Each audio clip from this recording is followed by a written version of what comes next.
Thank you for joining us for our weekly PAVE conversation. This week, it's called The Road Ahead with PAVE's Chair and Executive Officers. My name is Tara Andringa, and I am the Executive Director of PAVE. We are spending the month of January trying to look ahead at what's to come in 2022 in the AV ecosystem, and we are trying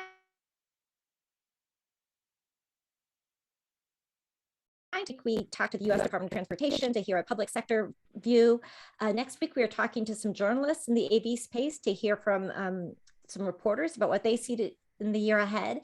And this week, we wanted to talk to some people in the AV industry and some AV stakeholders about what they see coming in 2022. So we thought a good place to start was with PAVE's leadership. So I want to welcome our guests who are all serve on PAVE's executive committee, and it's a good representation of organizations within the AV ecosystem. So I'm excited to introduce our panelists today. Brad Stertz, who is the Director of Government Affairs for Audi of America, who is also PAVE's chair. Mitch Kominsky, who is the Director of Government Affairs for Self-Driving Vehicles, Transportation, and Smart Cities at the Consumer Technology Association, who is also PAVE's vice chair. Melissa Froelich, who is the Director of Government Relations at Aurora and is also PAVE's secretary. And Finch Fulton, who is the Vice President of Policy and Strategy at Locomation, and he is also PAVE's treasurer. Thank you all so much for joining us today. We got some fantastic questions from the audience, so we will try to sprinkle in your questions as much as we can, and really want to thank you all for taking the time to send them in. It really does make the conversation so much richer. But despite the fact that you all come from very, different views and they are working on different issues within the AV ecosystem, the one thing that brings us all together is PAVE and AV education of the public. So really want to start there. And Mitch, I'll start with you. One of PAVE's priorities is cutting through the hype and trying to correct public confusion about AVs. Curious what you think are the biggest misconceptions and misperceptions about driving automation that you see in the public, and how do you think we can correct that? Yeah, Tara, thank you for having this event. Really, PAVE has been such a fantastic leader in this space in terms of educating stakeholders, consumers, governments, and way beyond, because this is really a transformational area for and you're asking what is the options that we see. I think there's a few, right? But one thing is very clear is that there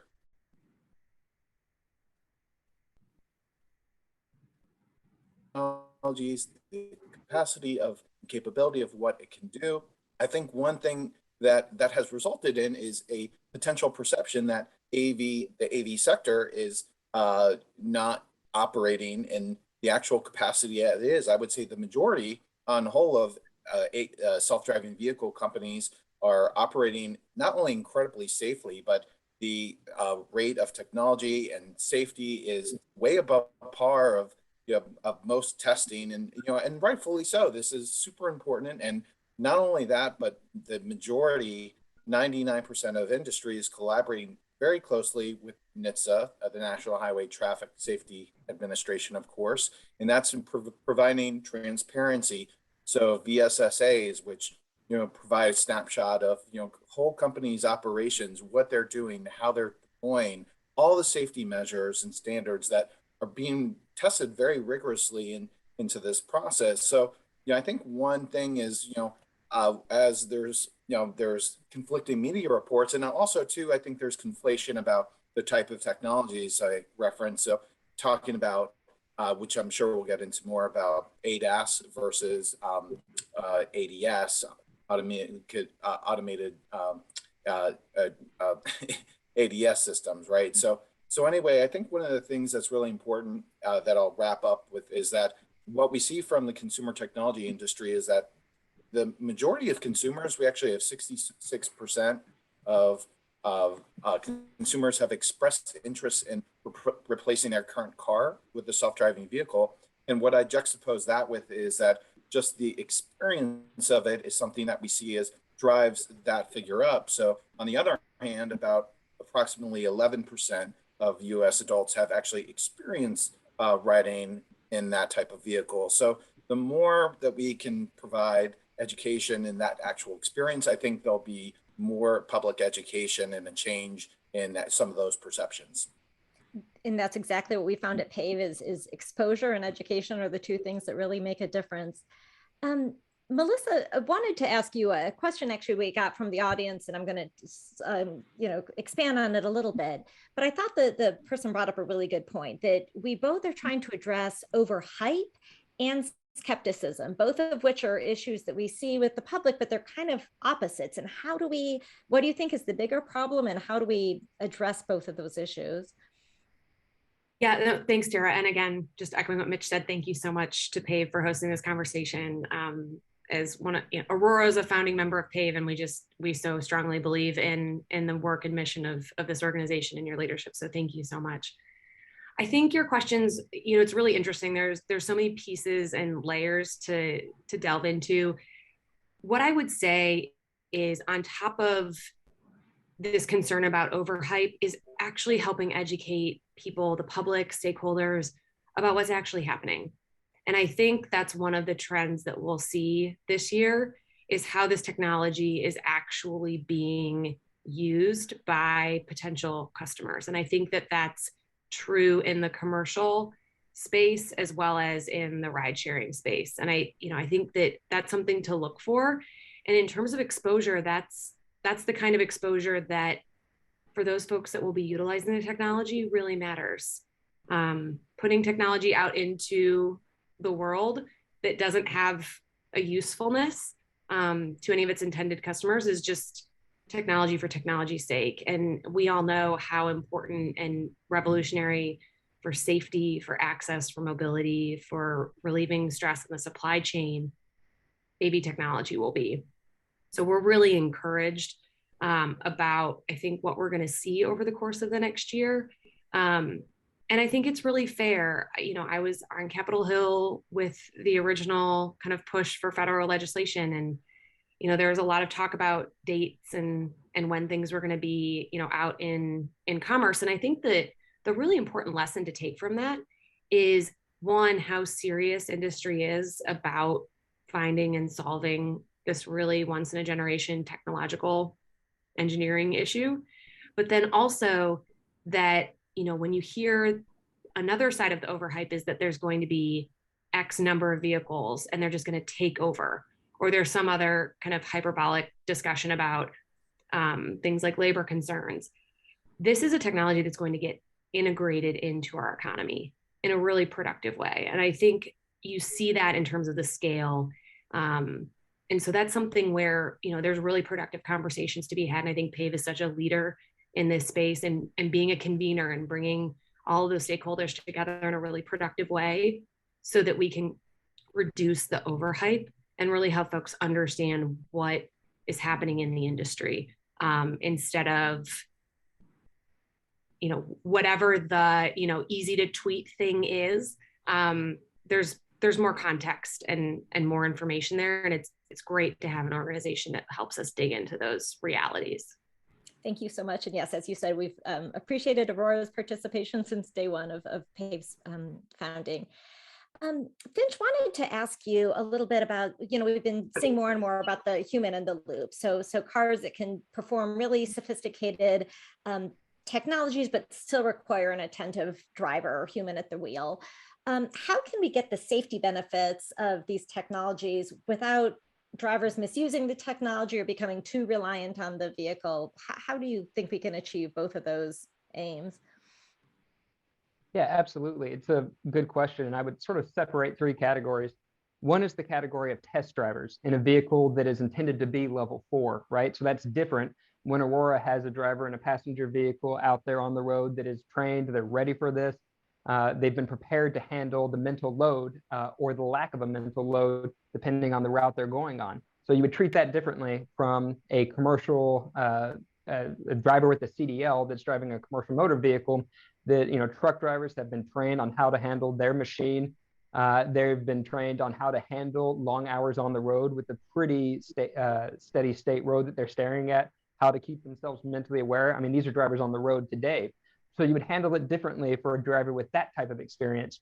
And then what you have to treat completely differently from that is your lay driver that has their driver's license. If you just put me in a vehicle that was capable of handling all of the functions to the point where I could not pay attention anymore. I'm talking about technology that's not available today, let's say level 3 technology, where I am allowed to pay attention to other things. You have to train me differently if you're expecting me to take over, especially in a safety critical situation. There is more that's expected of that human in the loop in those situations. And so you have different ways you approach this. You've got standards for on-road testing. If you have your trained driver that is going in a vehicle that's expected to operate at level 4 in the future, and there's good standards that you apply to, they can involve things like making sure you review all the steps, protocols, what the technology is doing, what's being tested that day, any particularities around the route.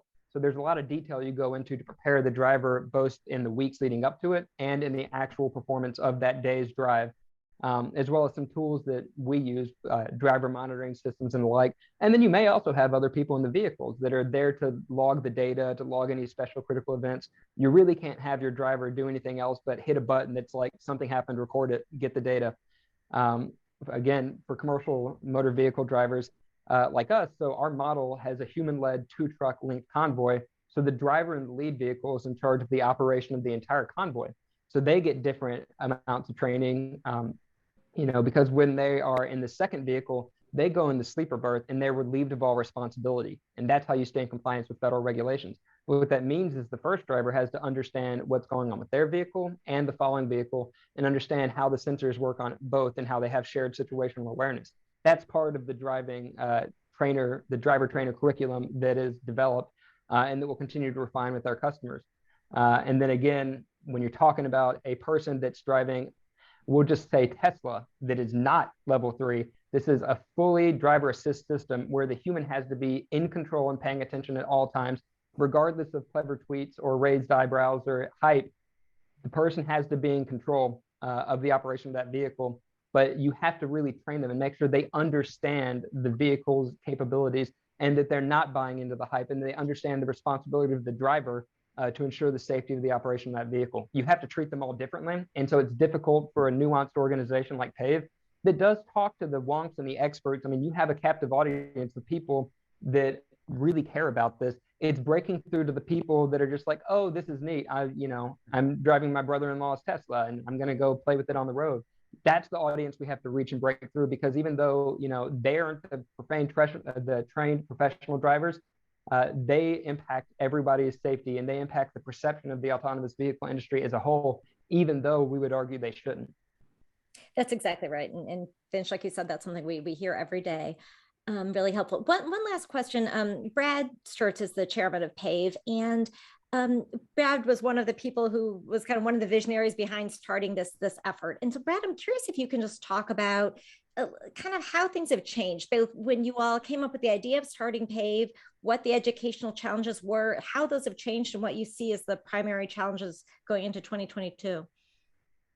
Yeah, well, of course, PAVE has grown dramatically and remarkably over the last couple of years. And I wanted to also take a minute to thank all the other executive committee members for their efforts on this, because PAVE really is a genuine volunteer army with everybody from a lot of different perspectives on this topic pitching in and getting the work done. So thank you to everybody. And I hope the folks who are tuning in can appreciate that too. But the real question is, where do you start? And you just have to help with each member and with all the expertise that we have in this organization to be able to tell their story clearly and to, again, dispel a lot of the myths that have been building up. Now, the fact that COVID hit basically about a year into our existence of PAVE actually complicated the things, but it also gave us an opportunity to have a much broader digital platform to begin to get the word out.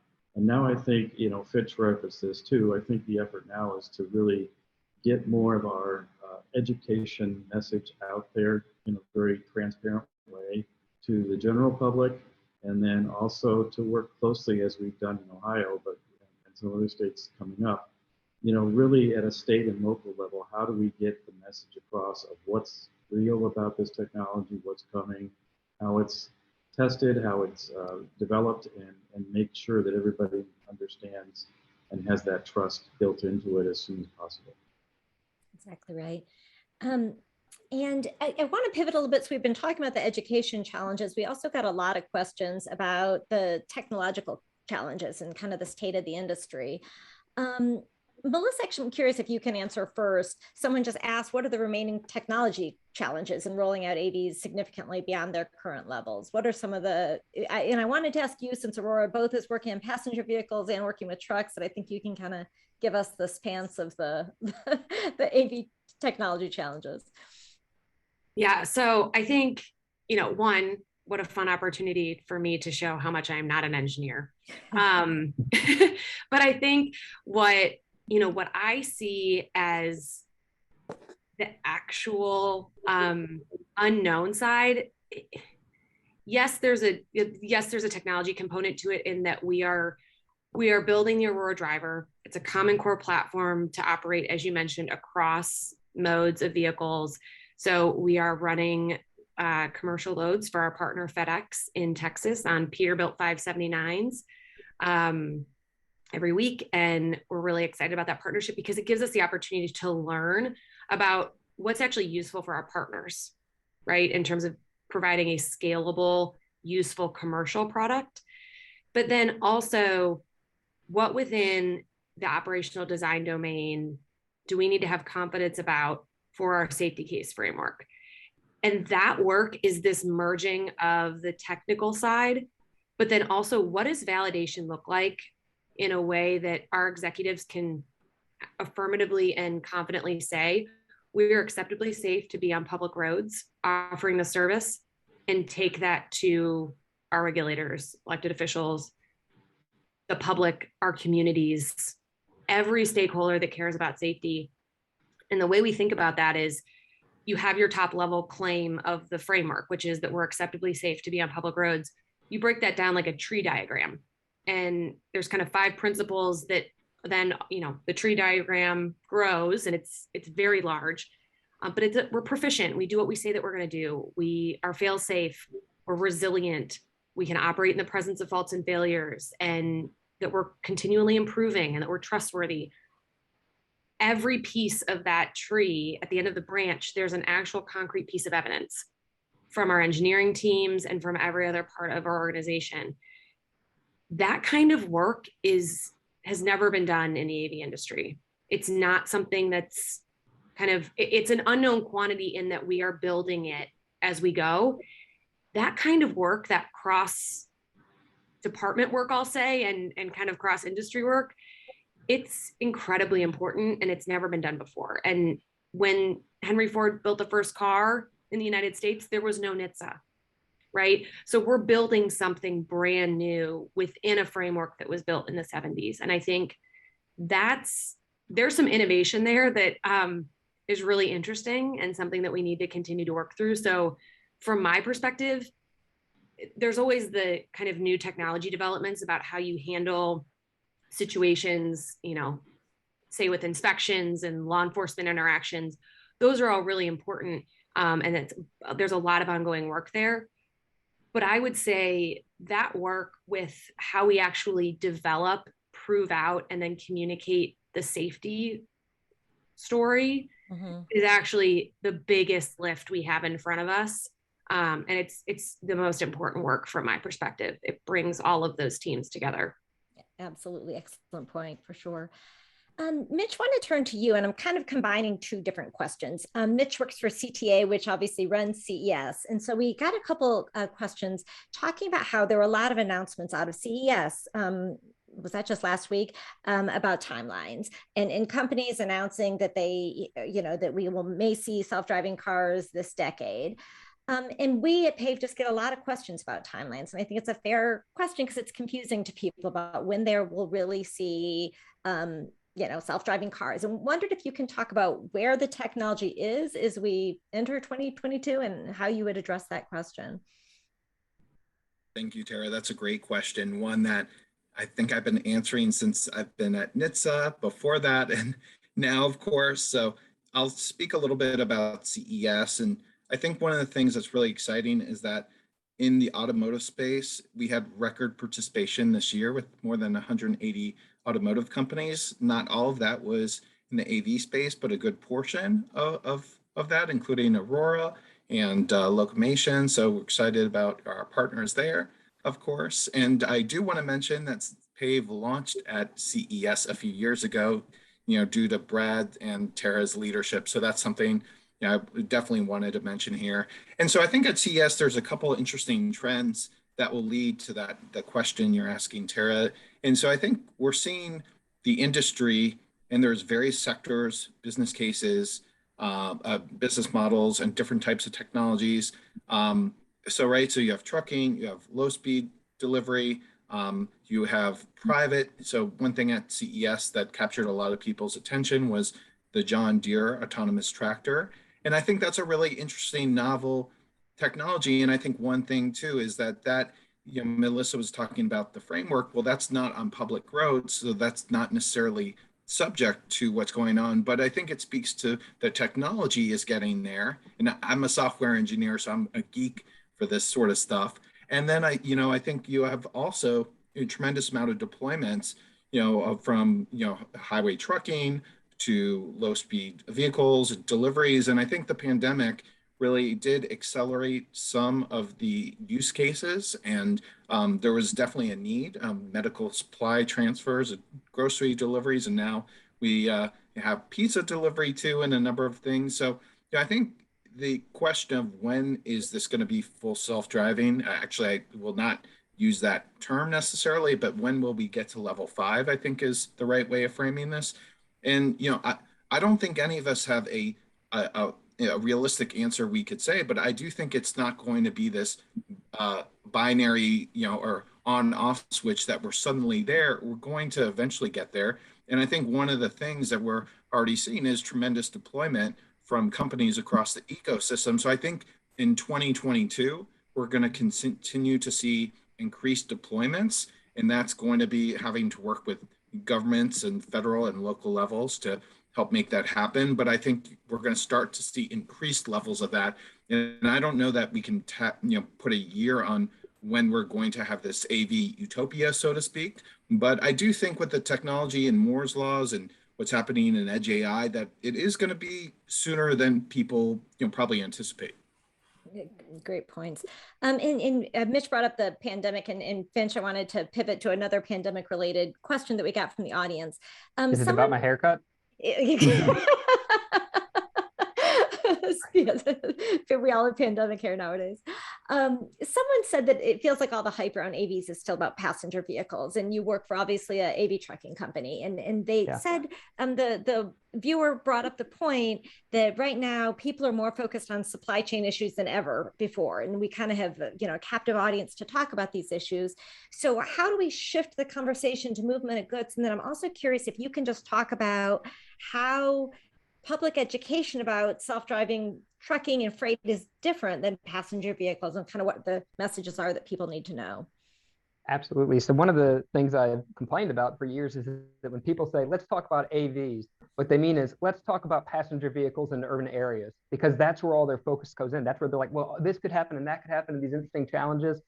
There's many types of use cases, right? You've got commercial motor vehicles, you've got human-led commercial motor vehicles, you've got your light-duty passenger vehicles that individuals can buy. You've got fleet-operated vehicles that individuals can ride in, like your rideshare. Well, let's think of Waymo. And then you've got your passengerless delivery vehicles, like your Neuro package delivery devices. And then, of course, you've got those trying for public transit and autonomous shuttles. So you have all these different use cases that can deploy in rural areas, on interstates. They can deploy in dense urban areas.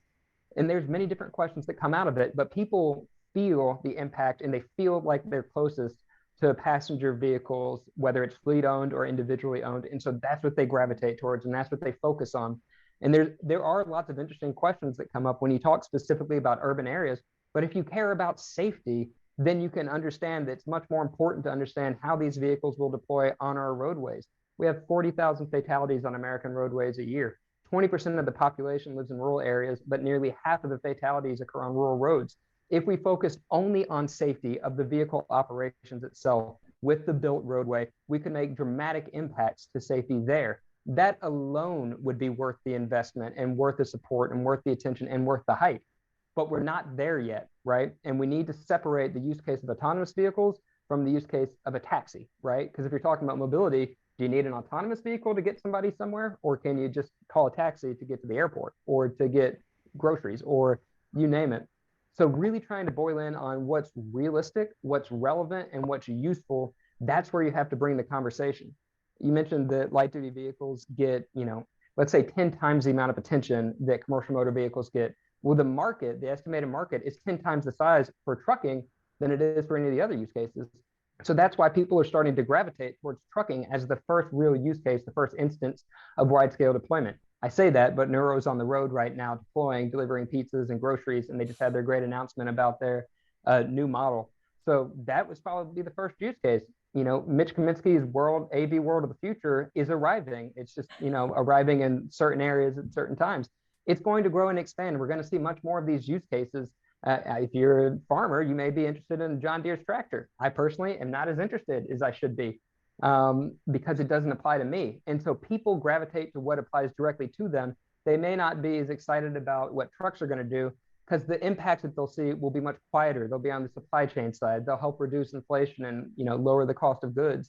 But people want to talk about what touches them most closely. And so as we talk about these different use cases, as we see deployments and on-road pilots and demonstrations for trucking, for these other use cases, we have to make sure we can break through and help people understand what's real for trucking versus what may be real for your delivery devices versus what matters for individual drivers and passenger cars on the road. So the challenge that we have as people that are generally supportive of the benefits AVs can bring is you have to push through messages that can break through, that help people understand, that can help inform the ecosystem without getting lost in all the nuances of, well, Neuro's out there today and, Too Simple just did a driver out deployment, but they're not talking about, doing that for real until 2025. And you get lost in all these rabbit holes when you just have to make it, if you want the public to understand you, you've got to keep it simple and at the highest levels of what it means without falling back into conversations about Tesla. And that's the challenge that I think we all have, because people don't know the difference. And so every conversation gets sucked into those rabbit holes when they really shouldn't. Yep, that's exactly right. And, part of what we try to do at PAVE is really broadening the conversation to, like you said, all these use cases. Brad, another issue that came up, and I know we're running short on time, but someone in the audience asked about connectivity and that all the focus is on AVs rather than connected vehicles. And just wondered if you could touch on that. What are the benefits and do they merit more public conversation? Yeah, and I don't want to speak for other companies, but just my own personal point of view is I think it's inevitable for the sort of parallel work streams of connected technologies and automated technologies to converge in a not too distant future. Now, what's held that back is there's been a lot of uncertainty in the last several years in the United States about how the spectrum would be used and what technology would be preferred.